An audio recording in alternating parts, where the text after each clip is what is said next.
Adelaide ওভালে বৃহস্পতিবারের ম্যাচে Josh হ্যাজেলউডের নিখুঁত বোলিং ছন্দে শুরু, ম্যাট শর্ট ও কুপার কনলির পরিণত ব্যাটিংয়ে সমাপ্তি, এই দুই মেরুতে গড়ে উঠল অস্ট্রেলিয়ার সিরিজ জয়।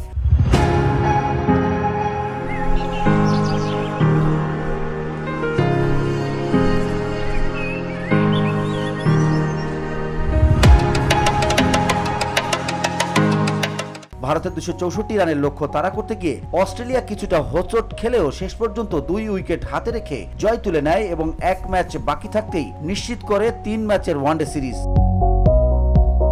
টস হেরে ব্যাটিংয়ে নেমে উদ্বোধনী জুটিতেই ধাক্কা খায় ভারত। অধিনায়ক শুভমান গিল ও রোহিত শর্মা শুরুতেই পড়েন জশ হ্যাজেলউডের অগ্নি পরীক্ষায়। 7 ওভারের প্রথম স্পেলে 32টি ডট বল ও 45% ফলস শট আদায় করেন এই পেসার। তবে দুর্দান্ত বোলিং করেও উইকেট শূন্য থেকে যেতে হয় তাকে।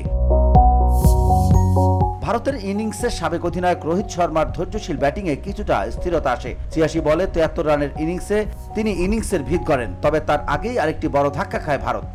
শেষ দিকে হর্ষিত রানা ও অর্শদীপ সিং মিলে ভারতকে টেনে নিয়ে যান 264 রানে, কিন্তু সেই রানও যথেষ্ট প্রমাণিত হয়নি। লক্ষ্য তারাই অস্ট্রেলিয়াও শুরুতে বিপাকে পড়ে।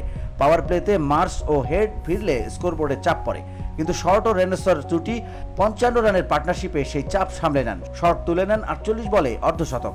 এরপর রেন্স ও কেরি আউট হলেও কনলি ও শর্টের জুটিতে গতি পায় রান তারা।